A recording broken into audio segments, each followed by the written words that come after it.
नमस्कार दोस्तों, स्वागत है आपका अपने यूट्यूब चैनल अमित अंकु पर। तो दोस्तों आज मैं आपके लिए लेके आया हूँ ऑडिटर पंचायत, जिसका पोस्ट कोड था 760, उसका क्वेश्चन पेपर। तो आज हम डिस्कस करेंगे ऑडिटर पंचायत का जो है क्वेश्चन पेपर, और ये है सीरीज़ बी। तो फ्रेंड्स, काफ़ी टाइम से वीडियोज़ मैं अपलोड नहीं कर रहा था, तो आज आज मैं आपके लिए वीडियो लेके आया हूँ। तो चलिए शुरू करते हैं आज की वीडियो। तो पहला क्वेश्चन था ऑडिटर पंचायत का, और ये पोस्ट कोड मैंने आपको बता दिया 760 और सीरीज़ बी। तो पहला क्वेश्चन था कि जवाहरलाल नेहरू बंदरगाह, जो जवाहरलाल नेहरू पोर्ट है, वो कहाँ पे है? तो ये है महाराष्ट्र में। Option B is correct. Next question था कि केंद्रीय जल आयोग की अध्यक्षता जो किस स्तर के अधिकारी करते हैं? तो इसमें जो करेक्ट आंसर है भारत सरकार के पदेन सचिव। Option A is correct. Next question था कि कितने भारतीय राज्यों ने अभी तक राज्य अल्पसंख्यक आयोग की स्थापना की है? तो अकॉर्डिंग टू आंसर की आंसर जो था ऑप्शन सी 15। नेक्स्ट क्वेश्चन है कि किसी राष्ट्रीय युवा पुरस्कार विजेता स्वैच्छिक युवा संगठन को कितना नगद पुरस्कार दिया जाता है? तो इसमें करेक्ट आंसर है 2 lakh. Option D is correct. Next question है कि भारत में कुल कितने केंद्र शासित प्रदेश हैं? तो भारत में जो कितने केंद्र शासित प्रदेश हैं? 8। Option B is correct. लेकिन जो अकॉर्डिंग टू आंसर था वो था ऑप्शन सी 9। तो वो क्या है, गलत है। तो जो करेक्ट आंसर जब फाइनल आंसर की आएगी तब आंसर आएगा आपका 8। तो जिसने ऑप्शन बी टिक किया है, ऑप्शन बी लगाया है, उनका जो है सही होगा आंसर। नेक्स्ट क्वेश्चन है कि निम्नलिखित में से कौन सा पूर्वता क्रम में निम्नतम स्थान पर है? Which of the following is the lowest in order of precedence? तो करेक्ट आंसर आएगा ऑप्शन सी, मुख्य चुनाव आयुक्त, जो chief election commissioner. Next question है निम्नलिखित में से किसे मरणोपरांत भारत रत्न दिया गया था? तो किसको दिया गया था? जेपी नारायण को। Option B is correct.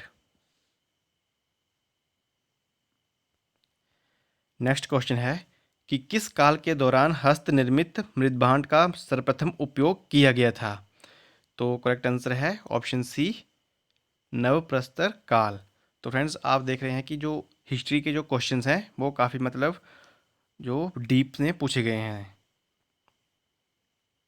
Next question है कि वेदों को निम्नलिखित में से किसमें विभाजित किया गया है? तो किसमें विभाजित किया गया है वेदों को? संहिता। नेक्स्ट क्वेश्चन, सूरसेन महाजनपद की राजधानी किस स्थान पर थी? तो सूरसेन जो महाजनपद था उसकी राजधानी कहाँ पे? Mathura. Option B is correct. Next question है कि निम्नलिखित में से किस राजसी संरक्षण में चौथी बौद्ध संगति हुई थी? तो करेक्ट आंसर आएगा ऑप्शन डी, कनिष्क। चौथी बौद्ध संगति किसके काल में हुई थी? कनिष्क के काल में। और अगर बात करें हम पहली बौद्ध संगति, तो वो हुई थी अजातशत्रु के शासनकाल में। और दूसरी जो बौद्ध संगति हुई थी वो हुई थी कालाशोक, कालाशोक के शासनकाल में।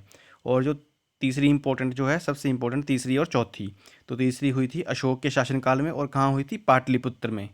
और जो चौथी हुई थी कनिष्क के शासनकाल में, तो वो हुई थी कुंडलवन या कुंडलग्राम में।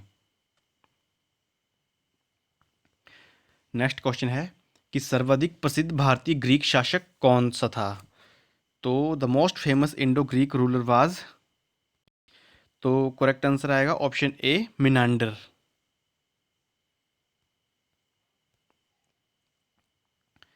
नेक्स्ट क्वेश्चन है कि अजंता चित्रकला किस काल से संबंधित है?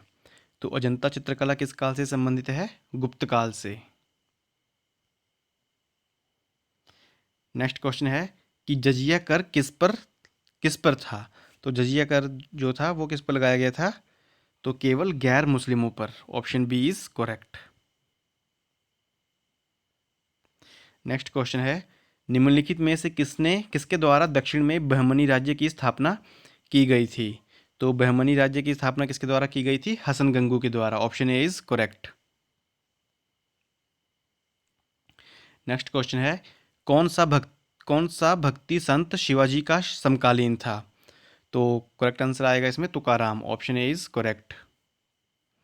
नेक्स्ट क्वेश्चन है, पानीपत का द्वितीय युद्ध किस वर्ष हुआ था? तो पानीपत का द्वितीय युद्ध कब हुआ था? 1556 में। और ये किसके बीच में हुआ था? अकबर एंड हेमू के बीच में।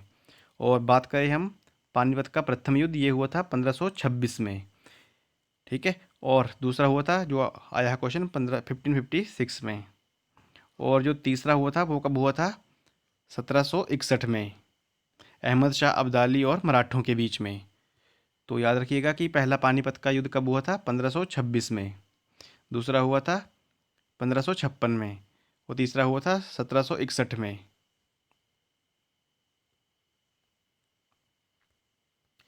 नेक्स्ट क्वेश्चन है, शेरशाह सूरी का वास्तविक नाम क्या था? तो शेरशाह सूरी का जो वास्तविक नाम था वो था Farid, option D is correct. Next question है, निम्न में से किसने गुरुमुखी लिपि का आविष्कार किया? तो गुरुमुखी लिपि का आविष्कार किसने किया था? गुरु अंगद ने, option B is correct. Next question है, निम्नलिखित में से किस स्थान पर 1916 में महिला विश्वविद्यालय की स्थापना की गई थी? तो महिला विश्वविद्यालय की स्थापना की गई थी पूना में, ऑप्शन सी इज करेक्ट। और आई थिंक ये शायद की थी एनी बेसेंट ने। नेक्स्ट क्वेश्चन है, who wrote a gift to monotheist book? A gift to monotheist book जो पुस्तक है वो किसने लिखी है? तो करेक्ट आंसर आएगा ऑप्शन ए, राजा राममोहन राय। तो बात आई है राजा राममोहन राय की, तो इसमें कुछ हम जो इसके जो मेन पॉइंट्स हैं वो डिस्कस करते हैं। तो राजा राममोहन राय को क्या कहा जाता है? भारतीय पुनर्जागरण का जनक या आधुनिक भारत का निर्माता। और इनको और क्या कहा जाता है? भारतीय पत्रकारिता का जनक भी कहा जाता है। तो क्वेश्चन आपसे डायरेक्ट पूछते हैं कि भारतीय पुनर्जागरण का जनक या आधुनिक भारत का निर्माता किसे कहते हैं? तो राजा राममोहन राय को। और क्वेश्चन ये भी आता है कि भारतीय पत्रकारिता का जनक किसे कहा जाता है? तो किसे कहा जाता है? राजा राममोहन राय को। और इनसे रिलेटेड जो क्वेश्चन पूछा जाता है कि ब्रह्म ब्रह्म समाज का गठन मतलब किसने किया था? तो ब्रह्म समाज की स्थापना किसने की थी? तो 1828 में राजा राममोहन राय द्वारा। और क्वेश्चन ये आता है कि जो राजा राममोहन राय की जो मृत्यु हुई थी वो कहाँ पे हुई थी? तो उनकी मृत्यु हुई थी 1833 में ब्रिस्टल में। नेक्स्ट क्वेश्चन है कि मुस्लिम लीग की स्थापना किस वर्ष हुई थी? तो मुस्लिम लीग की स्थापना कब हुई थी? 1906 में। तो मुस्लिम लीग की जो स्थापना की थी 1906 में ढाका में, और किसने की थी? आगा खां द्वारा, आगा खां एंड सलीमुल्लाह द्वारा। तो मेनली जो ऑप्शन में तब आता है कि मुस्लिम लीग का गठन किसने किया? तो आगा खां द्वारा। नेक्स्ट क्वेश्चन है कि कौन सा जो ग्रह है वो सूर्य से सबसे दूर है? तो कौन सा ग्रह सबसे दूर है सूर्य से? तो Neptune, option B is correct. Next question है, slate is which type of rock? Slate किस प्रकार की एक चट्टान है? तो स्लेट किस प्रकार की चट्टान है? कांकृत चट्टान। नेक्स्ट क्वेश्चन है, सामान्यतः किस वायुमंडलीय स्तर में सभी प्रकार की मौसमी घटनाएं घटित होती हैं? तो फ्रेंड्स, जो मेरी जो जियोग्राफी की सीरीज़ है, अगर जिन्होंने मेरी जियोग्राफी की सीरीज़ देखी है तो ये क्वेश्चन काफ़ी बार उसमें पूछा गया है, और मैंने भी ये काफ़ी बार डिस्कस किया है। तो जो भी नेक्स्ट जो आने वाले एग्ज़ाम हैं और जियोग्राफी के क्वेश्चंस, अगर जिन्होंने मेरी वीडियो जो नहीं देखी हैं तो वो ज़रूर देख लें। और जो मेरे चैनल को पहली बार देख रहे हैं वो मेरा चैनल सब्सक्राइब करें और साथ में जो बेल आइकन प्रेस कर दें, ताकि आपको मेरे आने वाली वीडियोज़ की जो है नोटिफिकेशन मिलती रहे। तो क्या था क्वेश्चन कि सामान्यतः किस वायुमंडलीय स्तर में सभी प्रकार की मौसमी घटनाएं घटित होती हैं? तो करेक्ट आंसर आएगा ट्रोपोस्फियर, क्षोभ मंडल में। और नेक्स्ट आने वाले एग्ज़ाम में आपसे पूछा जा सकता है कि जो ओजोन लेयर है वो कौन से मंडल में है? तो कमेंट करके बताएं कि जो ओजोन लेयर है वो कौन से मंडल में स्थित है। नेक्स्ट क्वेश्चन है कि टाइफून किस क्षेत्र में होता है? तो टाइफून किस क्षेत्र में आता है? चीन सागर, यानी अगर ऑप्शन में कई बार आता है कि दक्षिणी चीन सागर या जापान साइड ऐसे, तो दक्षिणी चीन सागर मेनली, दक्षिणी चीन सागर में क्या बोलते हैं इसको, टाइफून। और बिली विली कहाँ पे आता है, ये बिली विली आता है ऑस्ट्रेलिया में। नेक्स्ट क्वेश्चन है कि डाउन्स घासभूमि किस देश में स्थित है। तो डाउन्स कहाँ पे है, ऑस्ट्रेलिया में। तो ऑस्ट्रेलिया के गेंदबाज क्या करते हैं, बहुत ज़्यादा क्रिकेट में बाउंस मारते हैं, तो बाउंस ऑस्ट्रेलिया, डाउन्स जो डाउन्स घासभूमि है वो कहाँ पे है, ऑस्ट्रेलिया में। नेक्स्ट क्वेश्चन है उच्च अक्षांश से निम्न अक्षांश की ओर बहने वाली समुद्री धाराओं को क्या कहते हैं।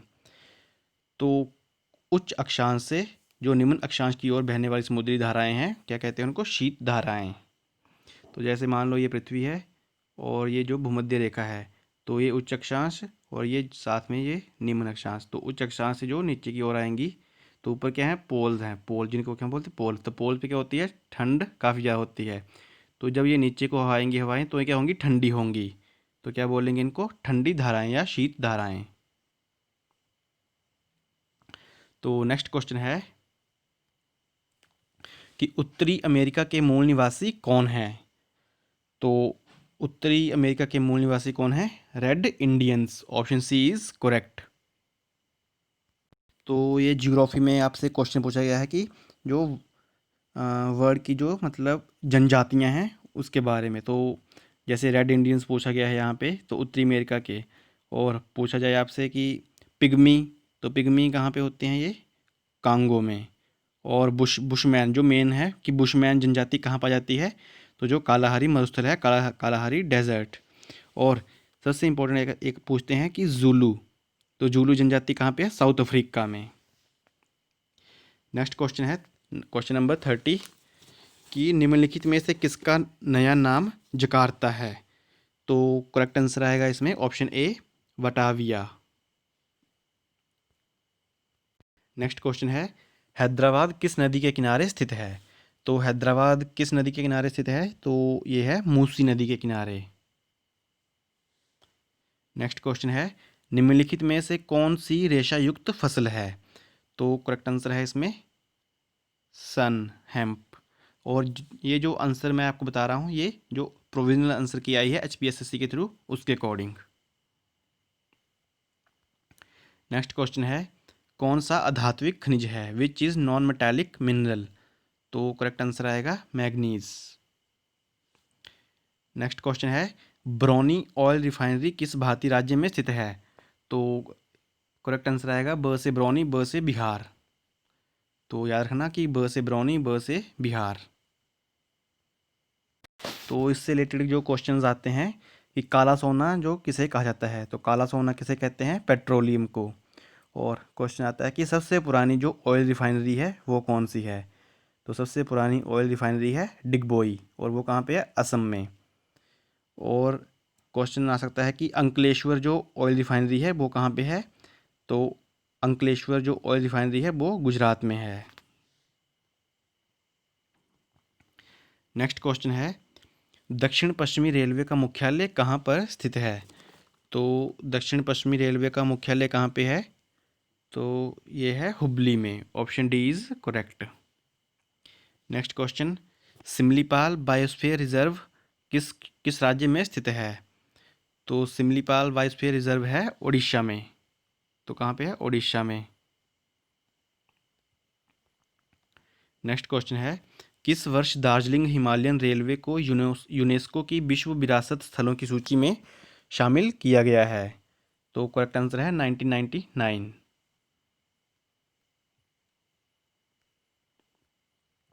नेक्स्ट क्वेश्चन है किस संवैधानिक संशोधन अधिनियम के द्वारा दिल्ली को भारत की राष्ट्रीय राजधानी का दर्जा दिया गया था। तो कौन सा जो संशोधन था, वो था 69, option A is correct. Friends थोड़ा इसमें निम्नलिखित में से कौन संसद के दोनों सदनों की संयुक्त बैठक बुला सकता है। तो बैठक कौन बुलाता है, दोनों सदनों की संयुक्त बैठक, राष्ट्रपति। और नेक्स्ट एग्जाम के लिए क्वेश्चन ये है कि संसद के दोनों सदनों की जो संयुक्त बैठक होती है उसकी अध्यक्षता कौन करता है, तो कौन करता है? लोकसभा अध्यक्ष। तो आपके लिए क्वेश्चन है कि जो एट प्रेजेंट जो लोकसभा के अध्यक्ष हैं वो कौन हैं, जो लोकसभा के स्पीकर हैं वो कौन हैं। नेक्स्ट क्वेश्चन है, कौन लोकसभा की अवधि समाप्त होने से पहले उसके विसर्जन की अनुशंसा कर सकता है। तो फ्रेंड्स इसमें वर्ड्स में कंफ्यूज नहीं होना है। तो इसमें सिंपल क्या पूछ रहे हैं कि कौन लोकसभा की जो अवधि मतलब समाप्त होने से पहले उसके विसर्जन की अनुशंसा कर सकता है, मतलब लोकसभा का विघटन मतलब कौन कर सकता है, उसकी लोकसभा के विघटन विघटन की अनुशंसा कौन कर सकता है। तो अनुशंसा कौन कर सकता है? प्रधानमंत्री। लोकसभा का विघटन जो कैसे हो सकता है कि प्रधानमंत्री की सलाह पर कौन करते हैं? राष्ट्रपति।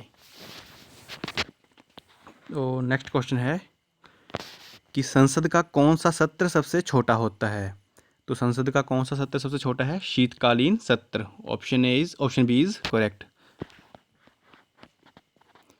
नेक्स्ट क्वेश्चन है कि संसद द्वारा अब तक कितने सर्वोच्च न्यायालय के न्यायाधीशों पर जो है महाभियोग लगाया गया है। तो इसमें जो करेक्ट आंसर है, जो प्रोविजनल आंसर की के अकॉर्डिंग आंसर है ऑप्शन डी 0।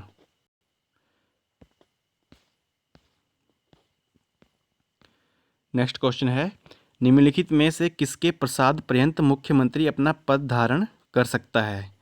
तो करेक्ट आंसर आएगा, तो जो प्रोविजनल आंसर की के अकॉर्डिंग आंसर दिया गया है तो इसमें दिया गया है नन ऑफ दीज।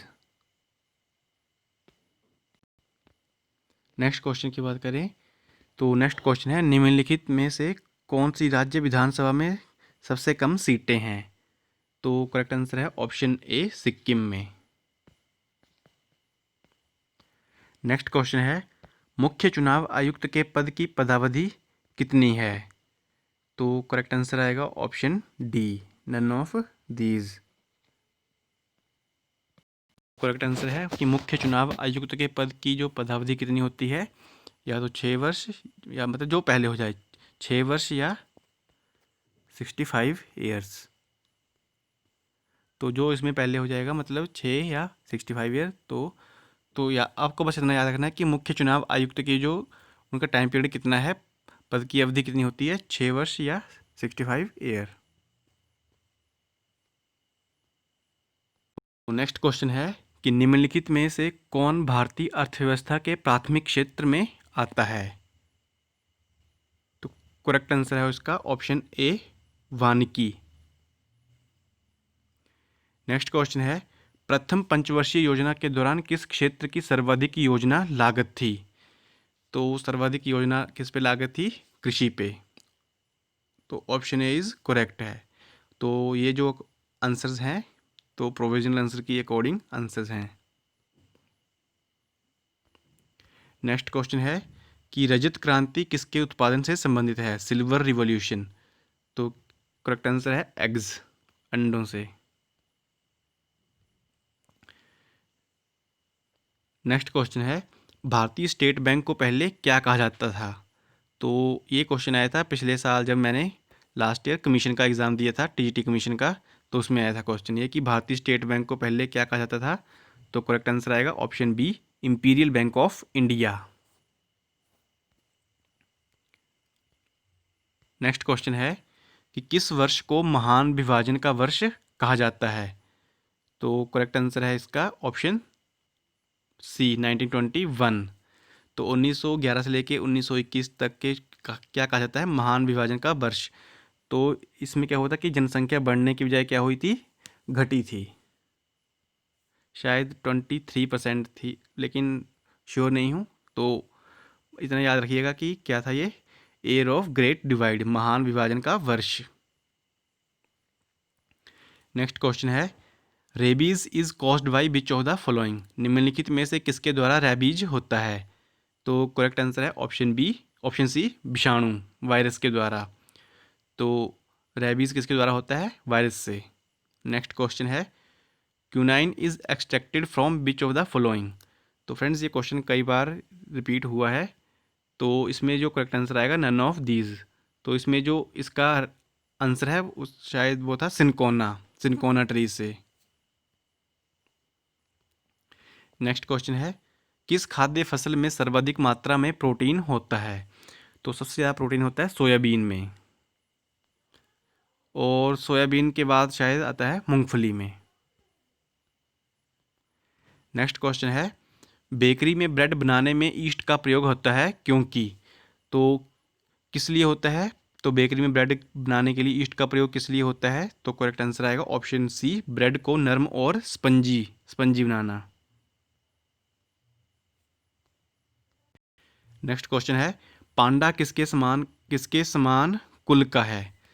तो the panda belongs to same family as that of? तो करेक्ट आंसर है ऑप्शन सी, भालू। नेक्स्ट क्वेश्चन है, the basic structural and functional unit of living organism is? तो करेक्ट आंसर आएगा option A, cell. The basic structural and functional unit of living organism is cell. तो हो सकता है कि अगले जो पेपर्स आएंगे तो उसमें पूछा जा सकता है कि जो सेल को डिस्कवर किसने किया था? तो the cell was first discovered by, तो किसने किया था? रॉबर्ट हुक ने। नेक्स्ट क्वेश्चन है, teeth and bone acquire strength and rigidity from? तो दांत और हड्डियों में मजबूती और कठोरता किसकी वजह से आती है? तो करेक्ट आंसर है ऑप्शन ए, कैल्शियम से। नेक्स्ट क्वेश्चन है कि जंतुओं की खुराक में क्या सम्मिलित है? Which is involve in animal food? तो करेक्ट आंसर आएगा इसमें option c, cellulose. Next question है, the main function of white blood cell is in the body is to? तो डब्ल्यूबीसी का जो मेन फंक्शन क्या है? तो क्या करती हैं डब्ल्यूबीसी? ये करती हैं शरीर को रोगों से सुरक्षा प्रदान करना, protect body against disease. Next question है, the largest artery in human body is? तो मानव शरीर की सबसे बड़ी धमनी कौन सी है? तो कौन सी है? अरोटा, महाधमनी। नेक्स्ट क्वेश्चन है कि मानव शरीर में उत्सर्जन का महत्वपूर्ण कार्य कौन करता है? In human body an important role of excretion is played by? तो करेक्ट आंसर आएगा option a, kidney. Next question है, which of the following deficiency cause goitre? निम्नलिखित में से किसकी कमी से गोइटर जो होता है वो किसकी कमी से होता है? तो करेक्ट आंसर क्या आएगा इसमें? Option D. तो ये होता है आयोडीन की वजह से, आयोडीन की कमी से। नेक्स्ट क्वेश्चन है, which liquid contains highest rate of vaporization? तो इसमें जो करेक्ट आंसर आएगा ऑप्शन डी, अल्कोहल। तो कौन से द्रव की बाष्पन दर सर्वाधिक होती है? तो अल्कोहल। लेकिन इस क्वेश्चन को आप क्रॉस चेक कर लेना एक बार। तो मुझे लगता है कि इसका जो अल्कोहल जो है राइट आंसर नहीं है। नेक्स्ट क्वेश्चन है, ultraviolet rays can be used in water treatment as? तो पैराबैंगनी किरणों का जल उपचार में किस रूप में प्रयोग होता है? तो करेक्ट आंसर आएगा option d, dis disinfectant. Next question है, why does a blackboard appears black in colour? तो जो ब्लैक बोर्ड होता है वो काला क्यों दिखता है? तो करेक्ट आंसर क्या है इसका? तो it absorb all the colours. Next question है, what is filled inside an electric bulb? तो विद्युत बल्ब के अंदर क्या भरा होता है? तो करेक्ट आंसर क्या आएगा इसमें? Option C, argon. Next question है, the boiling point of water depends upon? तो वाटर का जो बॉइलिंग पॉइंट है वो किस पे डिपेंड करता है? एटमॉस्फेरिक प्रेशर पे। Option C is correct. Next question है, which of the following element is not radioactive? तो रेडियो एक्टिव कौन सा नहीं है? तो करेक्ट आंसर आएगा ऑप्शन सी, जिरकोनियम। तो बाकी आपको पता होगा कि रेडियम, तो रेडियम की खोज किसने की थी? Madam Curie. प्लूटोनियम और यूरेनियम, तो यूरेनियम जो ज़्यादातर यूज़ होता है। तो नेक्स्ट क्वेश्चन है, the process of deposition of layer of zinc on iron is called? तो मोस्ट इंपॉर्टेंट क्वेश्चन है ये। तो तो करेक्ट आंसर आएगा galvanization. Option A is correct, galvanization. तो आज की वीडियो का जो लास्ट क्वेश्चन है, the sour taste of Coca Cola is due to Coca Cola का खट्टा स्वाद किसके कारण होता है? तो करेक्ट आंसर है इसमें phosphoric acid. Option B is correct. तो फ्रेंड्स, ये थे ऑडिटर पंचायत के क्वेश्चंस, तो 1 से लेके 70 तक। तो नेक्स्ट ये था पार्ट 1, और सेकंड पार्ट में 70 से लेके जो नेक्स्ट क्वेश्चन आएंगे 170 तक, सारे के सारे डिस्कस कर दी जाएंगे। तो आई होप आपको वीडियो अच्छी लगी हो। तो चैनल को सब्सक्राइब करें और वीडियो को आगे से आगे शेयर करें।